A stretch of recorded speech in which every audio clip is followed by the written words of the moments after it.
오늘은 여호수아서 14장 6절부터 15절 말씀인데요. 갈렙의 이야기입니다. 한번 따라합시다. 갈렙의 이야기. 모세가 이제 느보산에서 죽고 그 뒤를 여호수아가 이어받지요. 그런데 두려움에 빠졌습니다. 내가 과연 할 수 있을까? 그때 하나님께서 여호수아 1장에 보면 여호수아를 격려하시죠. 두려워하지 말아라. 놀라지 말아라. 내가 너와 함께 하겠다. 말씀대로 행하기만 하면 반드시 성공하고 승리할 거다. 그렇게 말씀을 해주십니다. 그 순간 두려움이 사라졌습니다. 하나님이신 은혜지요. 어떻게 한순간에 그 두려움이 사라지겠습니까? 하나님께서 두려운 마음을 제거하시고 강하고 담대한 마음을 주신 것이지요. 그래서 그 마음을 가지고 백성들의 관리를 다 불러서 이야기합니다.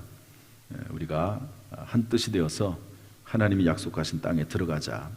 그랬더니 그때 모든 지파들이 뜻을 모아서 여호수아에게 순종하겠다고 이야기를 합니다.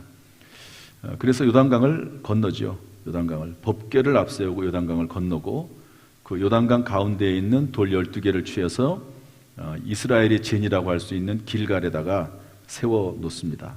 그리고 할례를 받지요. 여기까지가 전부 1장부터 5장까지의 내용입니다. 그리고 길갈의 진을 쳐서 이제 중부 지역에 전쟁을 하게 되는데 첫 번째 정복한 성이 어디죠? 여리고. 두 번째가 아이. 그런데 강한 성인데 그 기브온 사람들, 싸움도 잘하고 큰 성읍인데 기브온 사람들은 투항을 해옵니다. 여기까지가 6장부터 9장까지 내용이고요. 그리고 나서 이스라엘 백성들이 가만히 있는데 이 예루살렘을 중심으로 한 다섯 나라 남부 지역이거든요. 우리로 말하면 이제 여기 여리고, 아이, 기브온 이쪽은 중부 지역입니다. 충청도라고 볼 수 있습니다. 그러니까 쉽게 말해서 이전에 우리 6.25 전쟁할 때 메가더 장군이 인천 상륙 작전을 하잖아요. 그래서 중부 지역으로 치고 들어옵니다.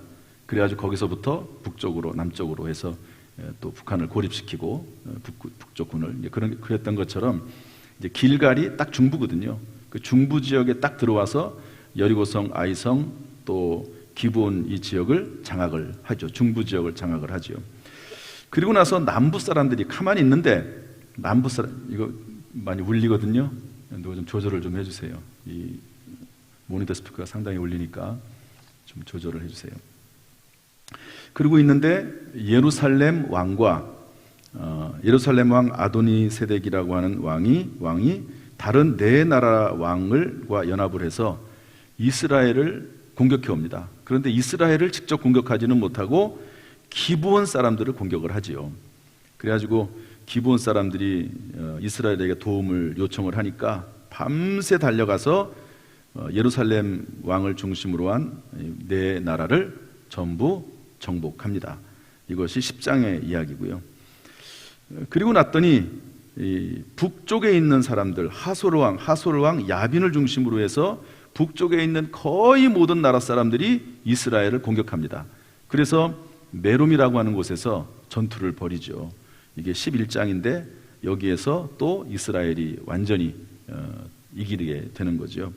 그리고 나서 11장 23절에 보면 그 땅에 전쟁이 그쳤더라 그랬습니다. 따라서 합시다. 전쟁이 그쳤더라. 뭐가 그쳤다고요? 전쟁이 그쳤습니다. 이제 전쟁이 끝난 거죠. 그런데 사실 전쟁이 끝난 것은 아닙니다. 큰 전쟁이 끝난 거예요.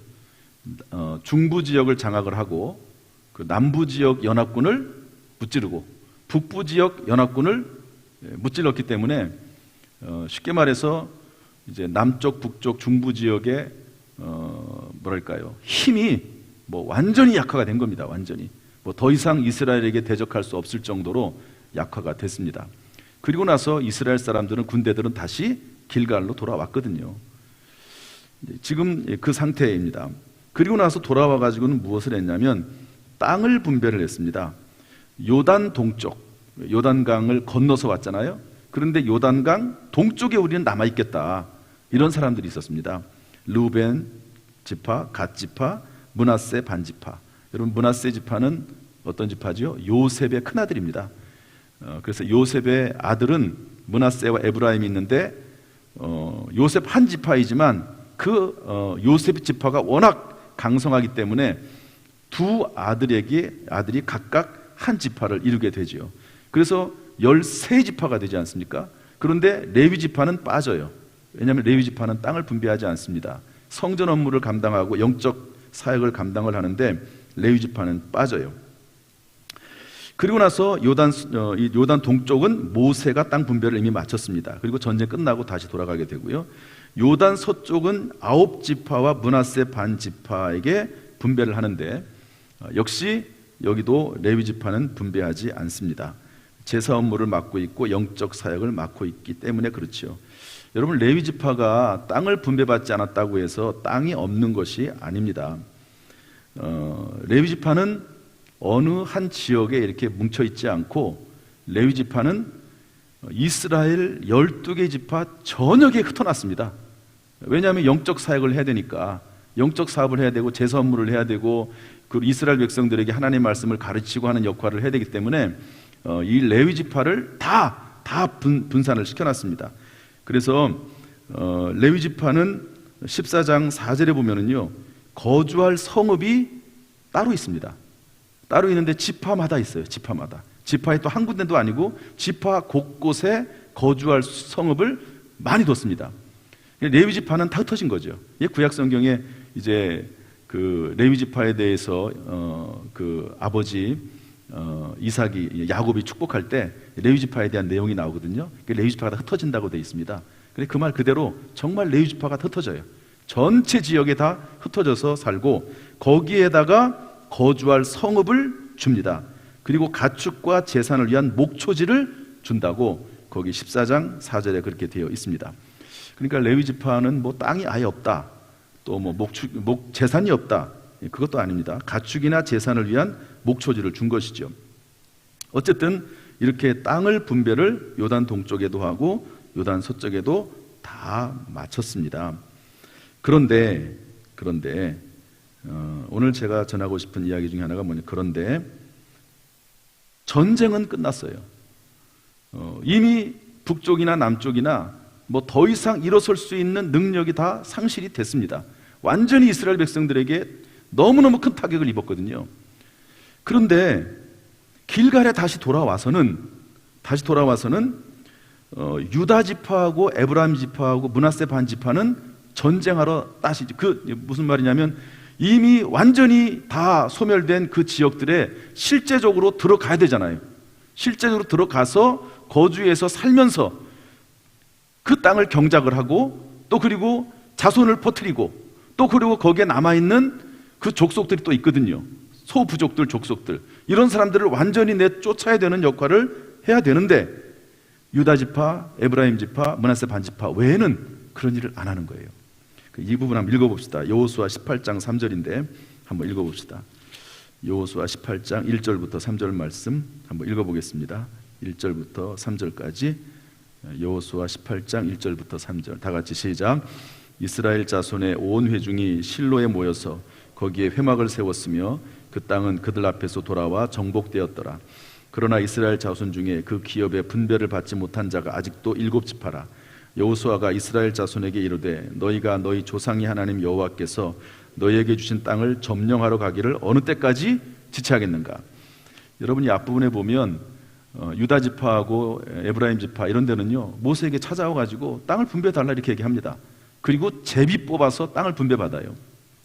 그리고 나서 그때부터 곧바로 이제 이미 전쟁이 끝쳤지만 실질적으로 거기에 모든 지파 사람들을 데리고 가서 남아있는 그 가나안 사람들을 쫓아내고 거기에다가 집을 짓고 또 그리고 거기에서 거주하면서 살기 시작을 하거든요. 그런데 여기 보면은 7지파는 그럴 생각이 없어요. 그냥 길갈 땅에 머물면서, 여기도 실로라고 되어 있는데 또 실로는 또 다른 점령지거든요. 거기에 머물면서 그냥 마냥 안주하고 싶은 거예요. 가고 싶지 않습니다. 여기가 좋사오니 그러고 있는 것이죠. 그래서 여호수아가 이제 불러다가 너희들 도대체 왜 그러냐? 어느 때까지 이렇게 지체하겠느냐? 하나님께서 우리에게 이 가나안 땅을 주셨고, 그리고 다른 지파들은 이미 요단 동쪽에 있는 지파들은 땅을 분배받아서 그쪽에 거주하고 있고, 유다 지파, 에브라임 지파 이런 지파들은 가서 지금 열심히 지금 그 땅을 개간하고 살고 있는데 너희들은 도대체 언제까지 이러고 있느냐? 왜 지체를 하고 있느냐? 이렇게 여호수아가 말을 하는 거죠. 저는 이 말씀을 통해서 아주 중요한 영적 원리 하나를 깨닫습니다. 상당히 중요한 원리라고 생각이 되는데요. 그것은 뭐냐? 이미 승리했어도, 따릅시다. 이미 승리했어도 그것을 차지해서 살고 누리는 것은 또 다른 분야다. 달라요. 여러분 그렇지 않습니까? 이것을 이제 신약 시대에 우리에게 적용을 하면 이렇습니다. 우리는 이미 예수 그리스도로 말미암아 승리했지요. 할렐루야. 여러분, 저와 여러분은 예수 그리스도로 말미암아 칭의 의롭다임을 입은 줄로 믿습니다. 예수 그리스도와 함께 십자가에서 죽고 예수 그리스도와 함께 다시 부활할 줄로 믿습니다. 하나님께서 우리를 예정하시고 부르시고 의롭다 하시고 영원한 하나님 나라까지 인도하실 줄로 믿습니다. 따라서 이미 우리는 승리했어요. 이미 승리해놨습니다. 이스라엘 백성들이 승리하고 전쟁이 그쳤던 것처럼 이미 우리는 승리가 보장이 돼 있고 승리한 것이죠. 그러나 그 승리한 것을 차지해서 살고 누리는 것, 풍성한 삶을 사는 것은, 그것은 또 남아있는 과제입니다. 이스라엘 백성들이요, 이미 가나안 땅을 어느 정도 다 정복을 했거든요. 하나님이 약속했고, 그런데 7지파는 움직이질 않아요. 움직이질 않아. 그냥 길갈 땅에, 실로 땅에 남아가지고 거기가 좋으니까. 왜냐하면 또 거기 들어가면 또 개간을 해야 되죠. 또 남아있는 적들하고 또 전쟁도 해야 되죠. 그러니까 불편한 것도 있거든요. 게을르기도 하고, 여러분 게으르기도 하고, 또 그리고 안주하고 싶은 마음도 있고, 그러니까 그 일을 하지 않는 겁니다. 그러면은 어떤 결과가 되냐면 자기들에게 분배된 땅, 자기들에게 하나님이 주신 그 놀라운 능력과 은사와 하나님의 축복을 누릴 수가 없는 것이죠. 그런 상태에 있게 되었다 하는 것입니다.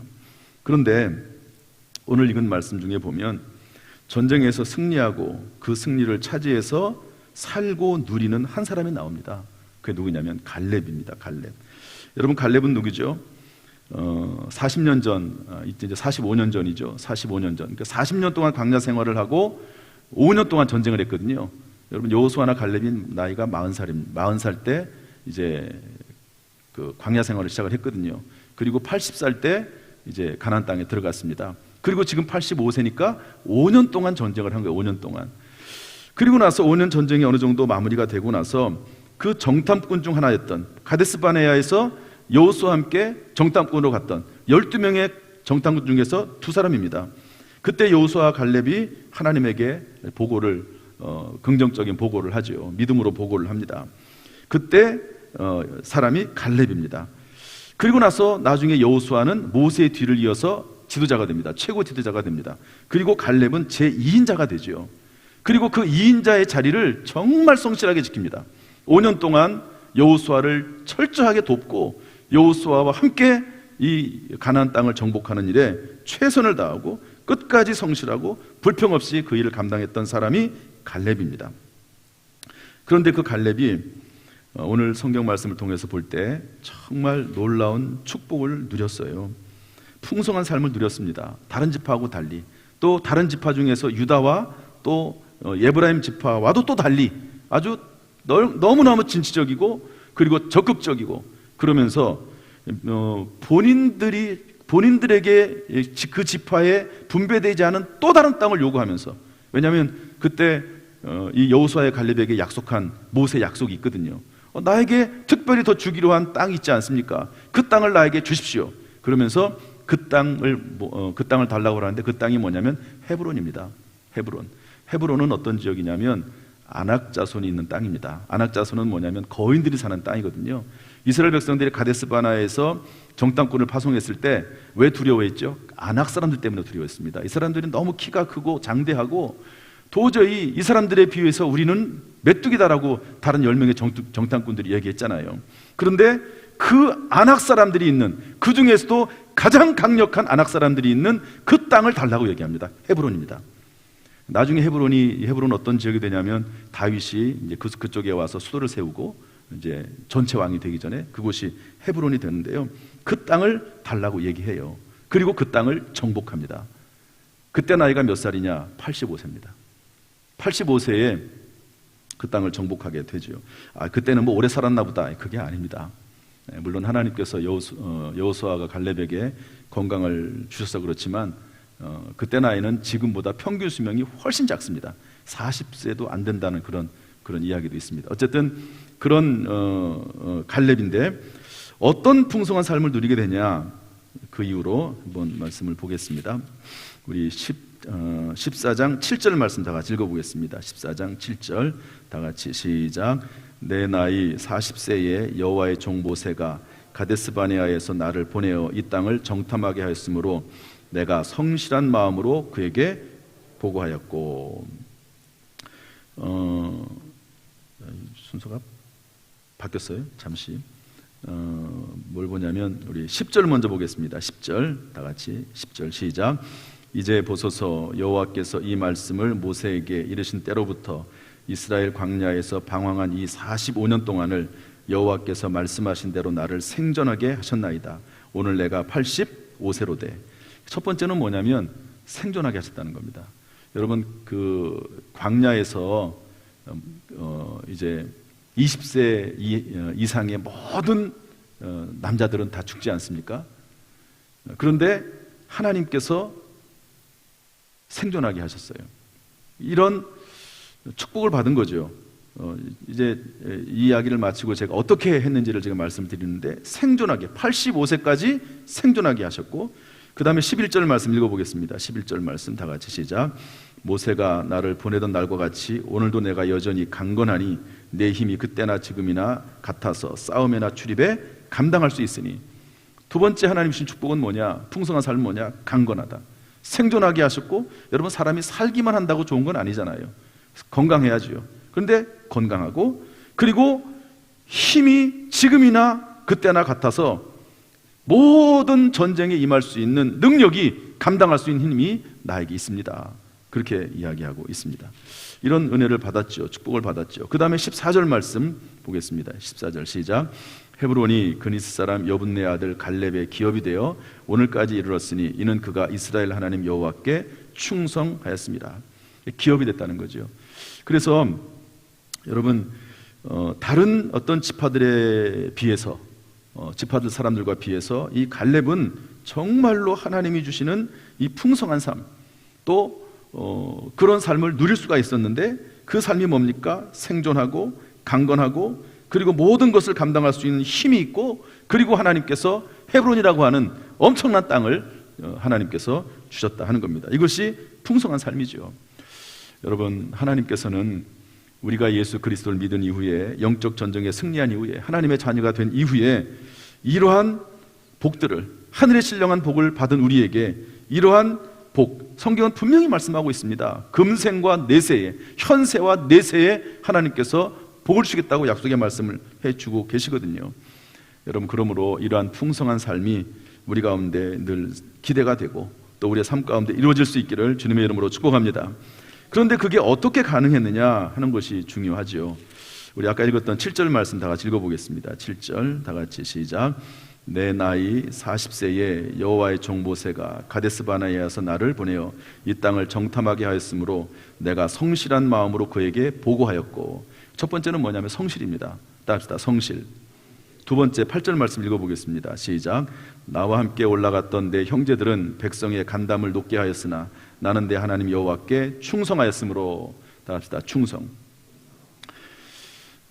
이 갈렙이 하나님 앞에 이러한 축복을 받아 누릴 수 있었던 비결, 전쟁이 그치고 나서 그 전쟁 이후의 승리에 대한 마땅하고 합당한 그 복을 누릴 수 있는 삶을 누린 비결이 있는데, 첫 번째는 성실이고 두 번째는 충성이라는 거예요.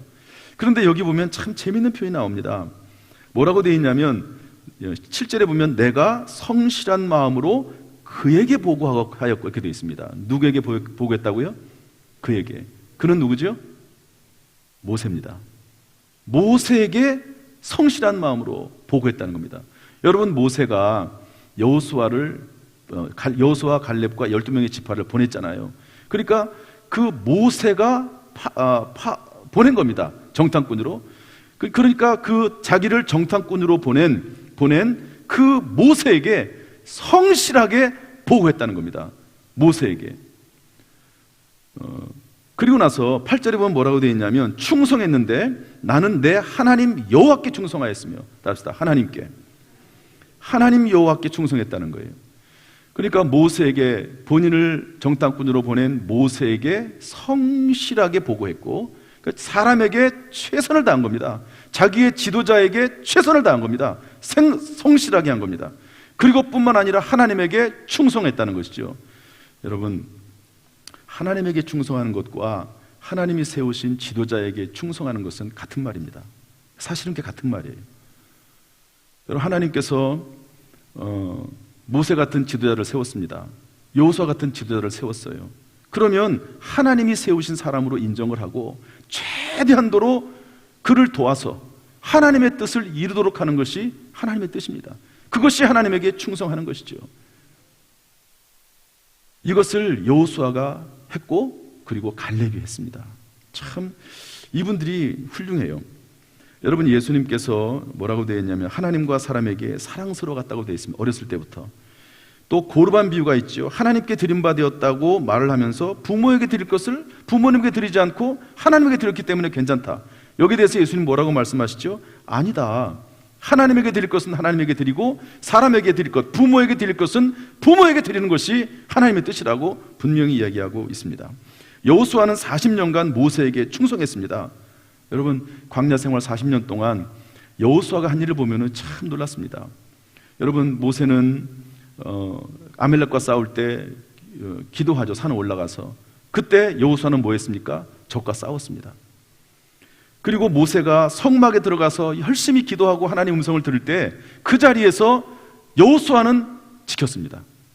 모세가 성막에 들어가서 있을 때 혼자 두지 않고요, 여호수아는 그 자리를 지켰습니다. 그리고 모세는 하나님의 음성을 듣고 돌아옵니다.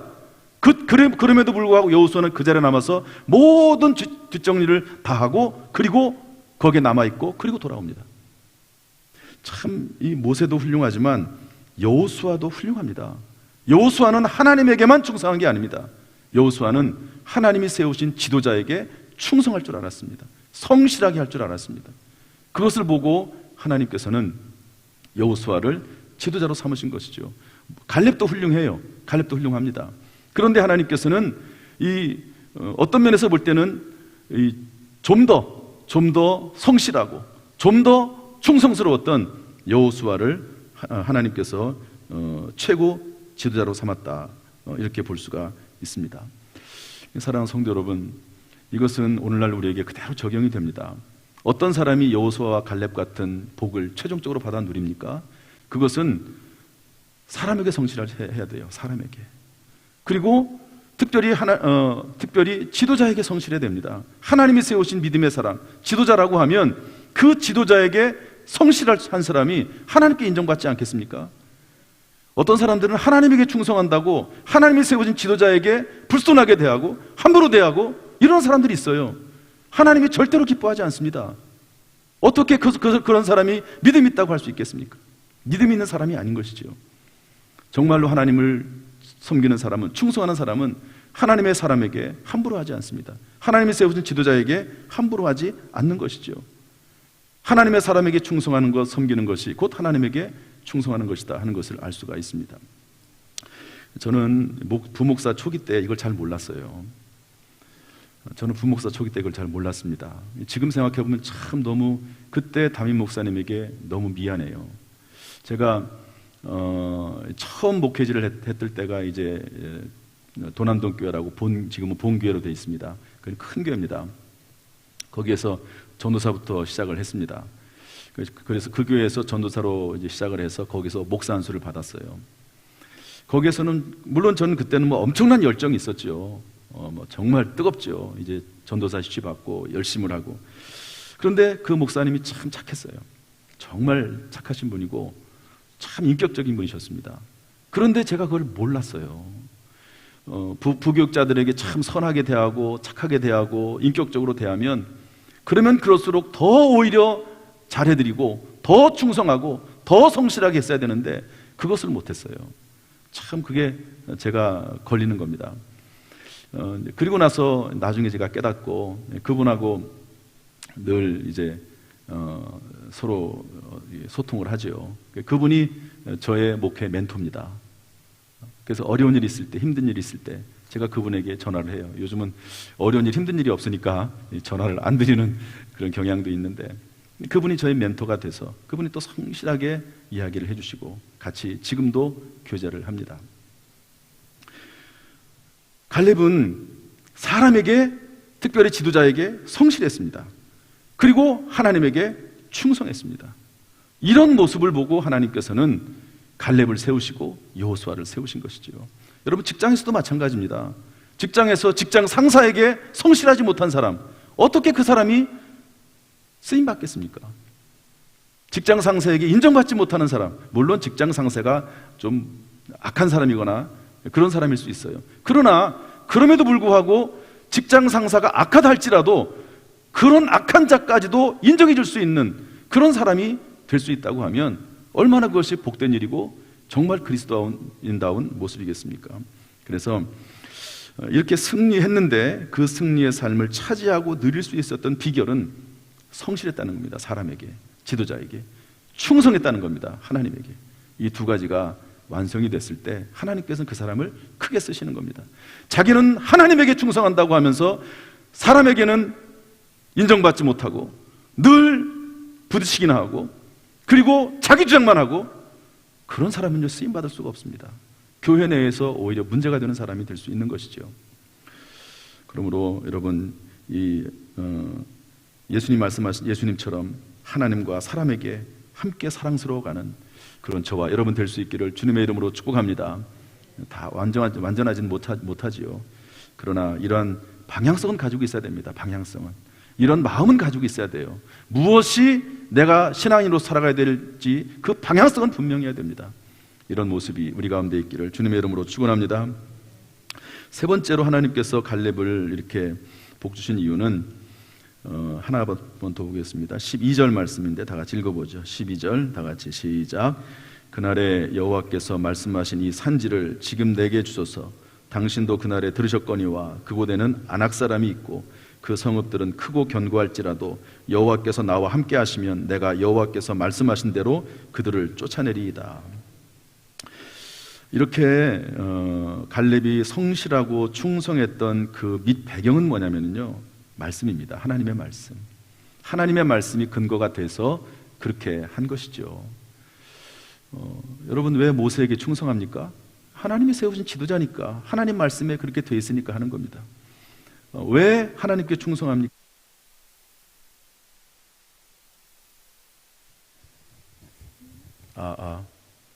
배터리가 나간 것 같아요.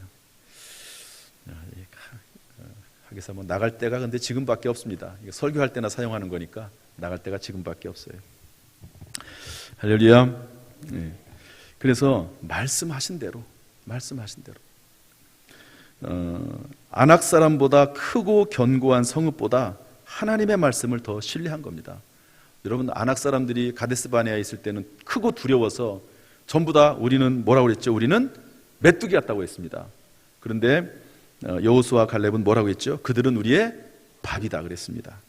말씀의 근거에서 그렇게 판단하고, 말씀의 근거에서 판단하고 말하고 행동하는 거죠. 따라합시다. 말씀의 근거에서 판단하고 말하고 행동했다. 이런 모습 때문에 하나님께서 여호수아 갈렙을 사용하신 것이죠. 본문에는 없지만 한 가지를 더 말하고 싶습니다. 그것은 뭐냐면 하나님의 은혜입니다. 모든 것은 하나님의 은혜예요. 약속의 말씀을 주신 것도 하나님이시고, 가나안 땅을 주시겠다고 약속하신 것도 하나님이시고, 아브라함 때부터 약속하신 땅이 가나안 땅 아닙니까? 그 땅을 하나님께서 그 약속을 변개하지 않으셔서 그 약속 안에서 그 약속의 말씀을 믿고 따른 사람들은 그 하나님의 복을 누린 것이고, 그 약속의 말씀을 따르지 않은 사람들은 전쟁에서는 승리했어도 그 삶을 누리지 못하는 것입니다. 그러니까 물론 그 말씀에 순종한 것은 여호수아 갈렙이 잘했지만, 사실은 그 약속을 주신 하나님, 그 하나님이 계셨기 때문에, 하나님의 은혜가 있었기 때문에 가능했던 일이지요. 여러분, 이러한 하나님의 약속과 금생과 내생의 축복이 저와 여러분에게 이미 예비되어 있는 줄로 믿습니다. 약속되어 있는 줄로 믿습니다. 그리스도 예수 안에서 이미 승리한 줄로 믿습니다. 우리에게 소유가 된 줄로 믿습니다. 문제는 그것을 차지하고 누리는 문제인데, 그것을 게으름 때문에, 영적 싸움에 대한 두려움 때문에, 더 깊고 넓고 높은 영적 세계에 대한 간절함이 빈약하기 때문에, 안주하고 싶은 마음 때문에 그것을 누리지 못한다 하는 것이죠. 말씀을 마치겠습니다. 하나님께서는 이미 은혜로 우리에게 젖과 꿀이 흐르는 땅, 가나안 땅을 예비하신 줄로 믿습니다. 이제 성실과 충성과 말씀으로 가나안, 길갈이나 실로에만 거주하지 말고, 우리 각자에게 하나님이 예비하신 젖과 꿀이 흐르는 그 지역, 하나님 우리에게 분배된 그 지역, 그 놀라운 그 지역에 가서 삶을 누리는 저와 여러분 될 수 있기를 주님의 이름으로 축복합니다. 이것을 위해서 새 마음과 새 영을 저와 여러분에게 부어주시고 새살이 돋게 하시기를 예수님의 이름으로 축원합니다. 축원합니다.